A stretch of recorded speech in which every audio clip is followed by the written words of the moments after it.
परेशानी के तरफ एक गांव में एक बूढ़ी मां निवास करती थी, जिसका नाम था मीरा। बड़े दुख के साथ अपना जीवन यापन कर रही है, बड़े परेशानी के साथ अपने जीवन को व्यतीत कर रही है। ऐसा ही नहीं दोस्तों, जो ये मां उस गांव में रहती है,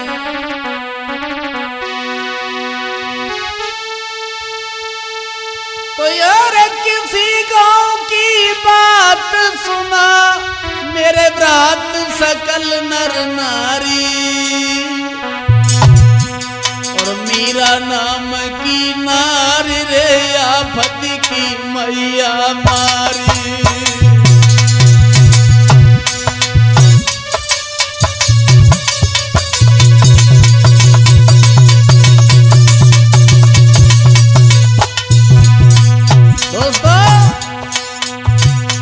गांव में एक मीरा नाम की मां निवास करती थी। बड़े दुख की घड़ी के साथ में अपना जीवन काट रही थी वो। ऐसा ही नहीं दोस्तों, एक किसी गांव की बात सुना मेरे भ्रात सकल नर नारी, सकल नर नारी।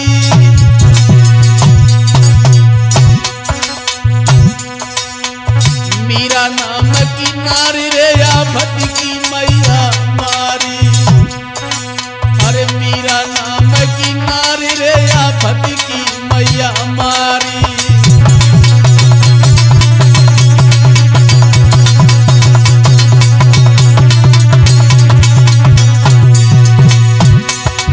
बड़े परेशानी के साथ अपना जीवन व्यतीत कर रही है।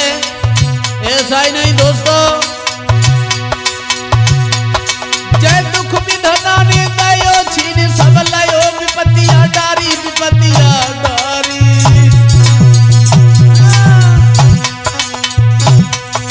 अदफर में लुटो श्रृंगार रे जिंदगी हुई गई कारी।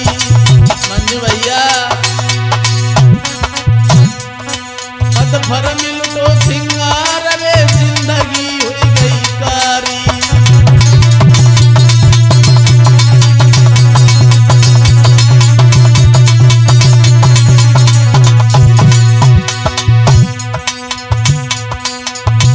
अधफर में भगवान ने अपना मुंह मोड़ लिया इस मां से। इस गरीबी मां का जो पति था किसी बीमारी के कारण अधफर में ही छोड़ के चला जाता है, संसार को छोड़ जाता है। मैया से मैया का पति जो है मुख मोड़ लेता है दोस्तों। ऐसा ही नहीं, इनके घर में जो पुत्र थे दो, जय और विजय,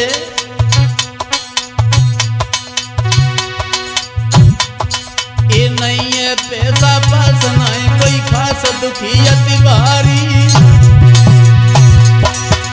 मुसीबत सब सर पे होती है तो परिवार वाले भी मुख मोड़ लेते हैं दोस्तों, रिश्तेदार भी साथ छोड़ देते हैं।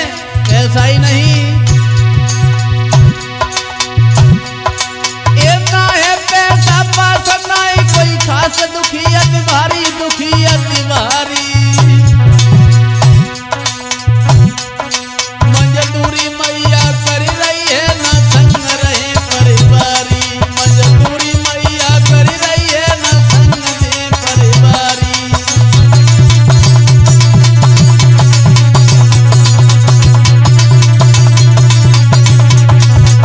ऐसा ही नहीं दोस्तों, माँ खुद भूखी सोई जाती है, तन को नाई रुलाती है माँ।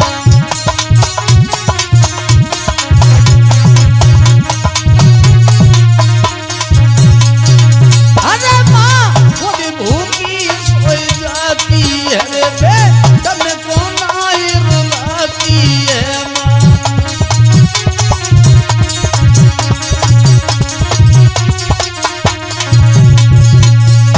दोस्तों, एक गांव में एक मां रहती थी जिसका नाम था मीरा। बड़ी दुखी थी, गरीब घर से थी। इनके घर में दो पुत्र हैं, जय और विजय। भगवान की ऐसी लीला थी कि उस मैया के सर पे बहुत परेशानी है। अधभर में इनका श्रृंगार भी भगवान ने छीन लिया। किसी बीमारी के कारण इनके पति को भगवान ने अधभर में ही छीन लिया। अब विधवा होके वो माँ अपना जीवन यापन कर रही है, अपने जीवन को काट रही है।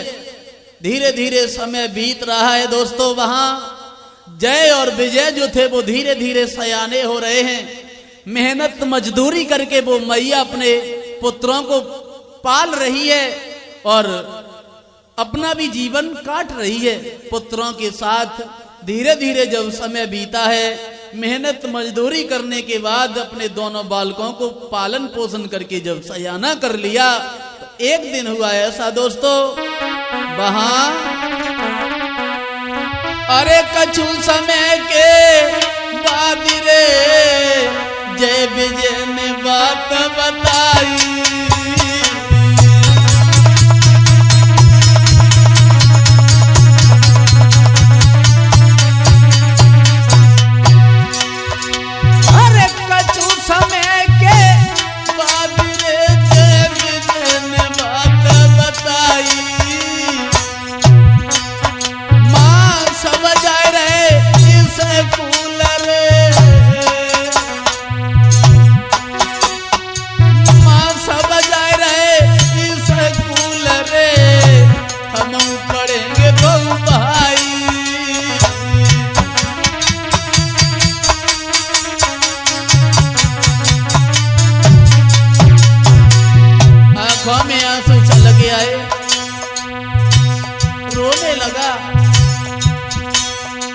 दोनों पुत्र पास में पहुंच गए। जय रोने लगा, पीछे से विजय भी रोने लगा। मैया,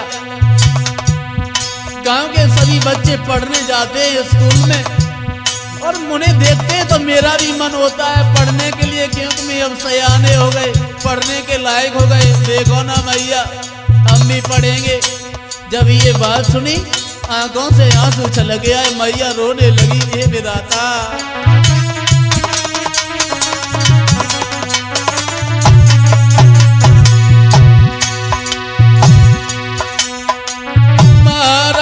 मात की लखनी ठुराई है, जय बेटा में मैया को तब लो चिपकाई है।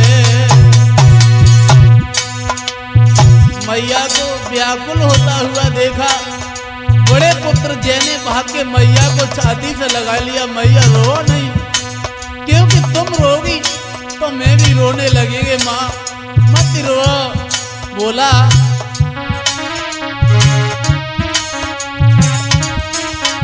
हे माँ,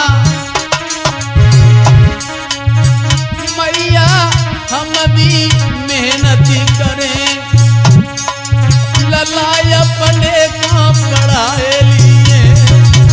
मैया हम भी मेहनत करें, ललाई अपने को पढ़ाए लिए।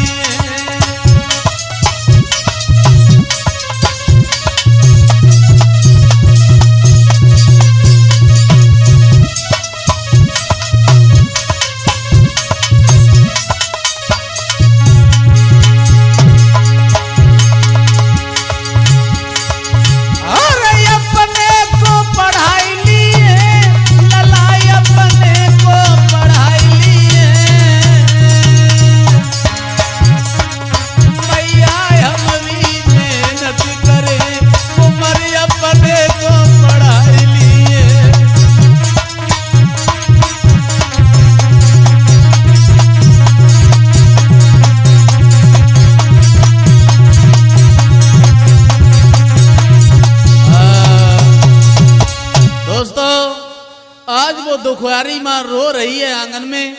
पुत्रों ने कहा है, मैया गांव के बच्चे सुबह रोज रोज पढ़ने चले जाते हैं, उन्हें जब मैं देखते हैं तो मेरा भी मन होता है मैं पढ़ने जाऊंगा।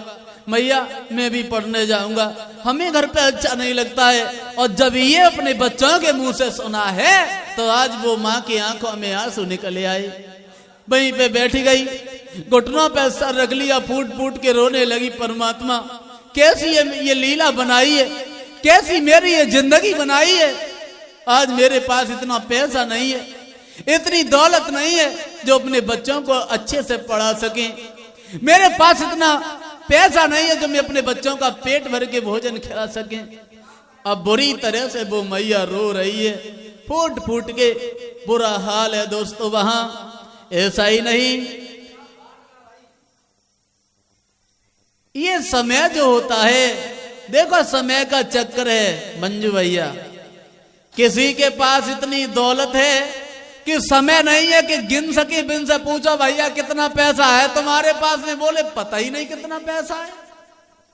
किसी के द्वारे पे जाओ तो इतनी दौलत नहीं है जो पेट भर के अपना भोजन कर सके, अच्छे से वस्त्र पहन सके।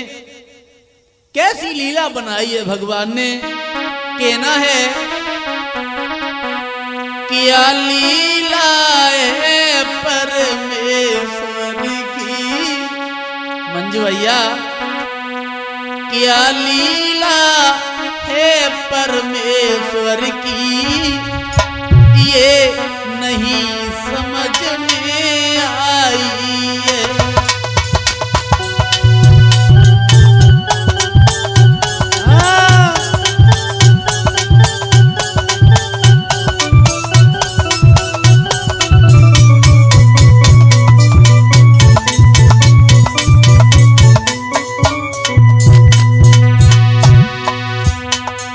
बड़े बड़े कवि हार गए, ये कैसी लीला बनाई है भगवान ने, कोई टालने वाला ही नहीं होता है दोस्तों। क्या लीला है परमेश्वर की, ये नहीं समझ में आई है। दुखिया के बच्चे भूखे हैं, अरे दुखिया के बच्चे भूखे हैं, उतार बड़ी गए खाई है।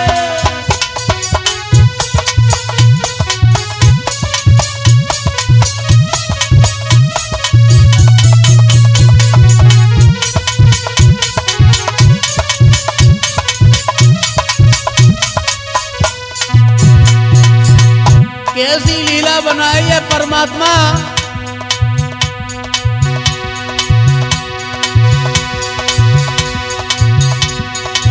ए पतिव्रता दुख उठाई रही, अरे मौजी ले रही गंदी नारी, जो सत्य धर्म की राह गए, हंसते हैं उस पर संसारी।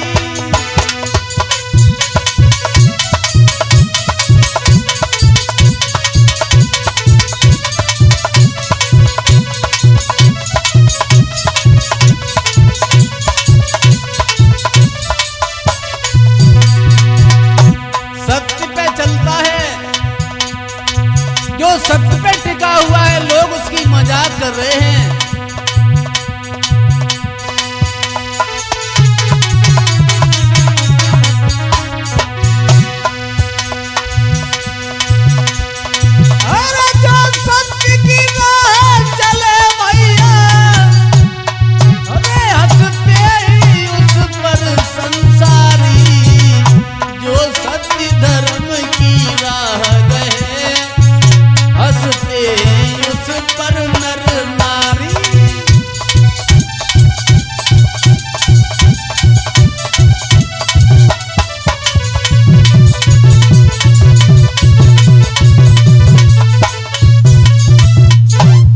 दोस्तों देखते हैं इधर बड़ी मुसीबत है इनके सर पे, क्योंकि पति जो होता है अधपर में छोड़ के चला गया, और जिस पत्नी का पति नहीं होता है उसका कोई समाज में सम्मान नहीं होता है।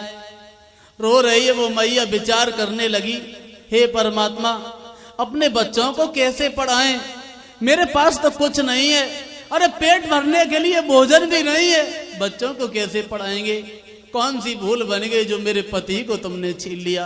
अपने पति की याद करी के वो मैया फूट फूट के रो रही है। दोस्तों बुरा हाल है। आज विचार करने लगी वो मां, कोई बात नहीं, कोई बात नहीं, यदि ऐसी बात है बेटा में जरूर पढ़ाएंगे। आज जब मैया को दुखी देखा है तो बड़े पुत्र ने छाती से लगा लिया, जवाब दिया मैया तुम नहीं रो, क्योंकि रोने से कोई काम नहीं बनता है और चिंता करने से कोई काम नहीं बनता है। क्योंकि चिंता करने से ये शरीर जो होता है बिल्कुल सूख के झरझर हो जाता है, कांटे की तरह हो जाता है। और लिखा भी है कि चिंता से चतुराई घटे और दुख सोची घटे शरीर। दिन रात सोचा विचारी करोगे तो ये शरीर सूख जाता है, झरझर हो जाता है। और समझाता हुआ बोला है वो बेटा, हे मां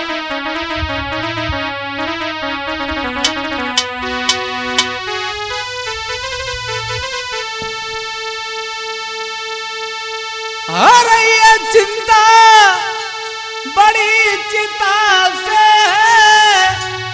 और नर को निर्जीव बनाती है और मुर्दे को चिता जलाती है, चिंता जीवित को खाती है।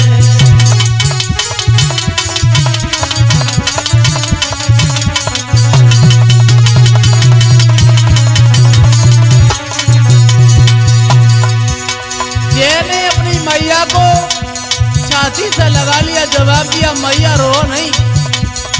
अरे ये चिंता करना बिल्कुल गलत है। चिंता करने से कोई काम नहीं बनता है, बल्कि काम बिगड़ जाता है। और अपनी मां से बोला है वो जय,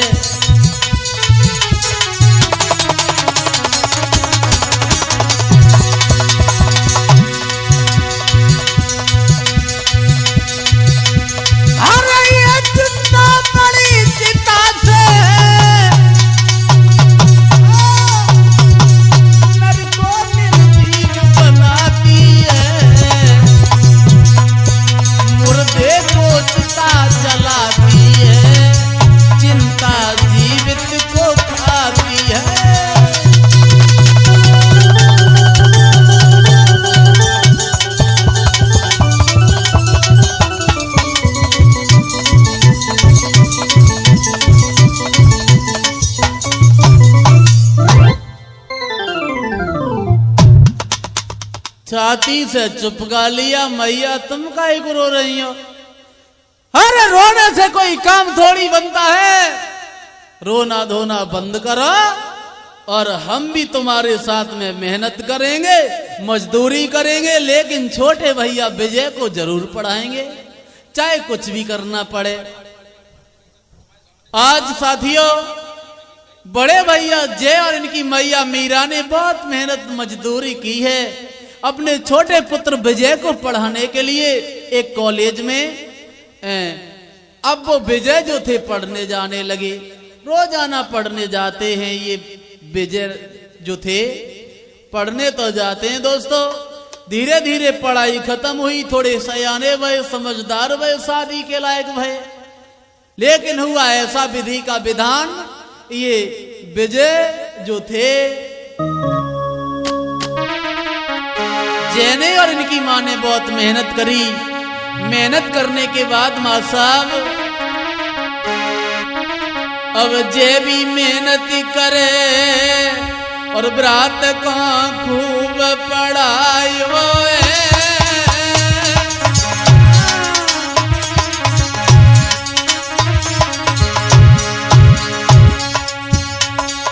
मैया मीरा बड़ा पुत्र जय मिलके बहुत मेहनत करते हैं। साथियों छोटे बच्चे यानी कि छोटे पुत्र को पढ़ा रहे हैं। अरे जय भी मेहनत करे, ब्रात को खूब पढ़ाई होए।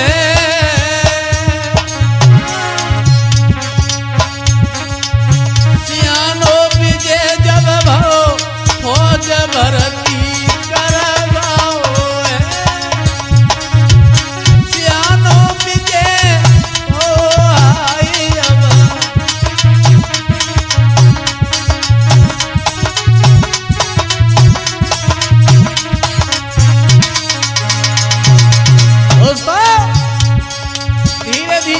पुत्र पढ़ रहा है, धीरे धीरे जवान हो रहा है। बहुत पढ़ाई करवाई, बहुत पैसा खर्च किया, मेहनत मजदूरी करी है। अंत में जो विजय जो था, मीरा का लड़का छोटा, जैसे छोटा वाला पढ़ने के बाद फौज में लग जाता है। अरे खुशी मन मीरा मंगन भाई,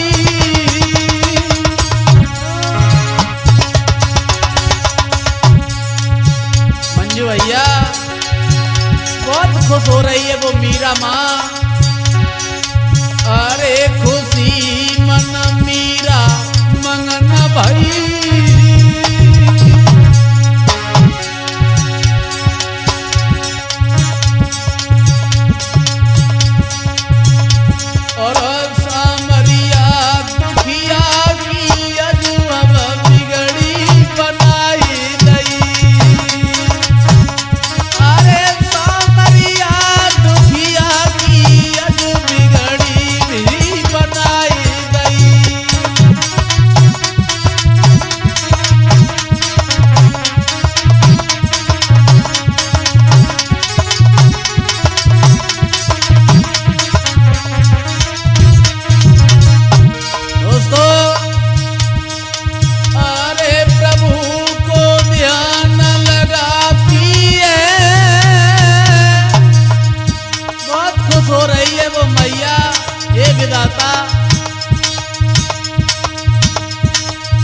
आज तुमने मेरी टेरी ये सुनी है कि मेरा पुत्र पढ़ने के बाद फौज में भर्ती हो गया। फूल ही नहीं समा रही है वो मैया। अरे प्रभु को ध्यान लगाती है, अपने बेटा को वो मैया यज खूब लड़ाती है। अपने बेटन को वो मैया यज खूब लड़ाती है।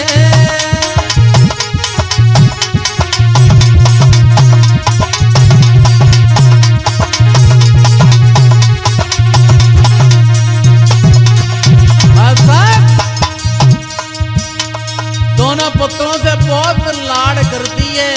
लड़ाती का मतलब लाड़ कर रही है। बहुत खुश है, बेटा तूने तो मेरा नाम कर दिया।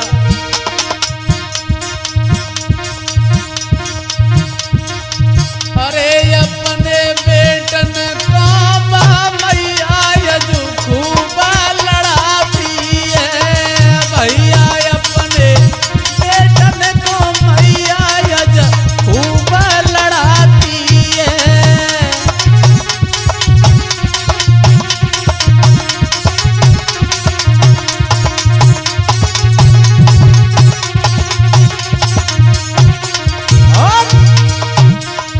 अरे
माँ और बड़े पुत्र जय ने बहुत मेहनत की है, दिन रात एक कर दी और अपने छोटे भाई विजय को एक अच्छे से स्कूल में पढ़ाया है।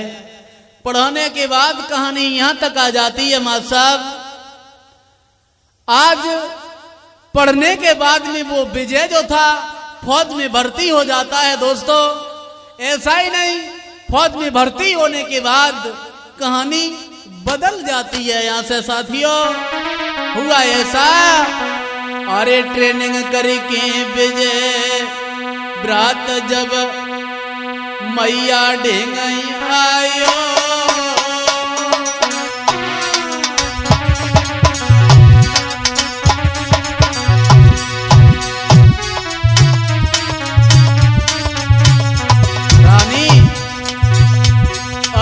ट्रेनिंग करने के बाद वो जैसे छोटा वाला जो भैया था विजय आया है अपनी मैया से घर पे, तब कहानी ही बदल जाती है। दोस्तों अरे ट्रेनिंग करके विजय ब्रात जब मैया ढेंग आया,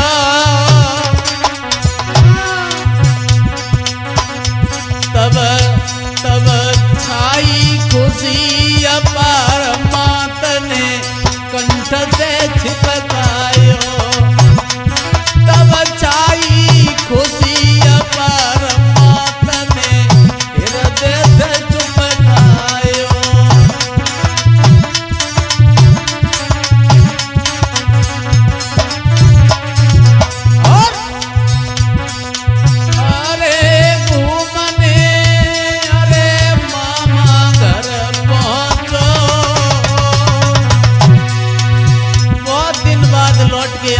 दोस्तों मन में विचार आया, चलो आज रिश्तेदारी में चले, कहां पे जाया जाए। बोले अब विचार किया कि ननिहाल में घूमने जाएंगे, अपने मामा के यहाँ पे जाएंगे। मंजू भैया अरे घूमने मामा घर पहुंचो,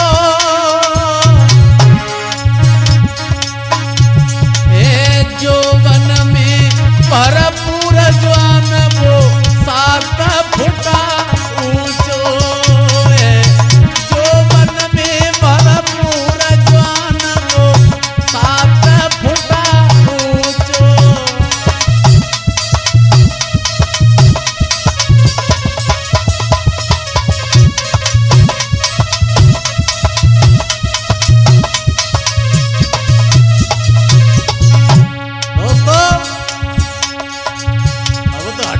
पहलवान है, फौज में से आओ वहां से घर पे घूमने के लिए। ऐसा ही नहीं दोस्तों, अपने मामा के यहाँ पे पहुंच जाता है रानी माधम।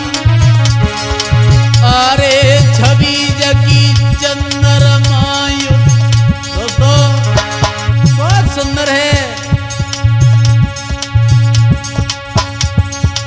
अरे छवि जगी चंद्रमायु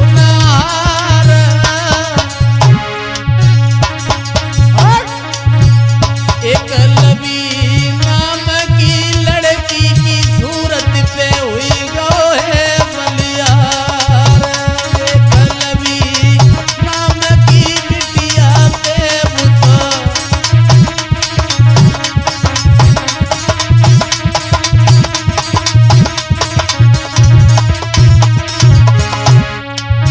भैया दिल से दिल जब मिले विजय सब बात भूल गए, अब तो दिल से दिल जब मिले विजय सब दुनिया भूल गया।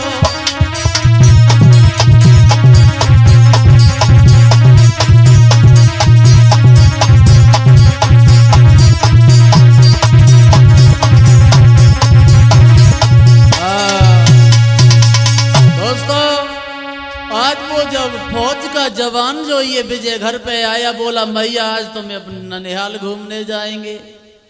बोले कौन सी बड़ी बात है बेटा, चले जाओ, लौटे के आ जाना जल्दी वापस, क्योंकि तुम्हारे बिना अच्छा नहीं लगता है बेटा, मैंने बहुत मेहनत की है, तुम्हें पाला है।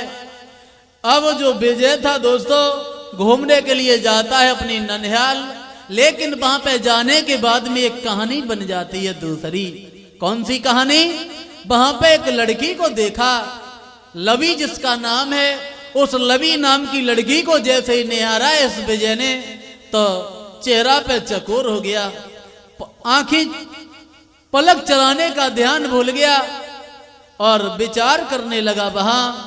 और लड़की भी विचार करने लगी वहां, यदि इसके साथ में मेरी शादी हो जाए तो मेरी सब बातें ही बन जाए। सूरत को निहार के पागल हो गया। उसी समय उसी जगह हुआ ऐसा दोस्तों, होना क्या था वहां मां साहब। अरे देनो फोन घर गौलौआ आई, वहां उस लवी नाम की लड़की को एक नया फोन दे दिया, क्योंकि प्यार हो गया। और देखो ये प्यार की कहानी मंजू भैया ऐसी होती है। अरे दे फोन घर गौलौआ आई, सूरत दिल में गई है समाई।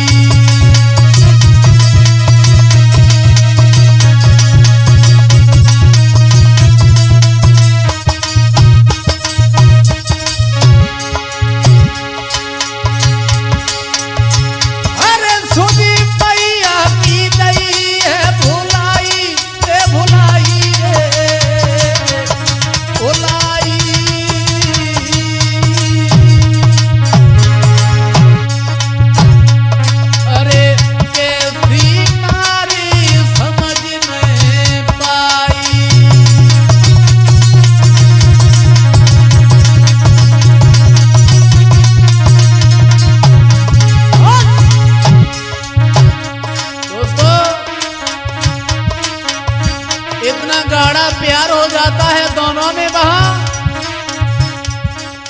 देखते हैं दोस्तों, इधर उस लड़की से जब प्यार हो जाता है, बहुत गहरा प्यार, नया फोन दे दिया, बात होना शुरू हो जाती है। अब इनकी मैया मीरा ने बहुत मेहनत मजदूरी करके इसे पढ़ाया था। बड़े भैया जय ने भी बहुत मजदूरी मेहनत की है, तब अपने छोटे भैया को पढ़ाया। आज उस बेवफा के चक्कर में आके अपने परिवार को ही भूल जाता है। और देखते हैं इधर लवी जो है आज घर में आने के बाद किस तरह से इन मीरा के दो पुत्रों में जो बड़ा वाला जय है, इसे किस तरह से मरवा देती है और किस तरह से पूरे घर की बर्बादी कर देती है और अंत में अपने प्रेमी के साथ भाग जाती है। इससे अब इंतजार करेंगे कहानी के अगले भाग में।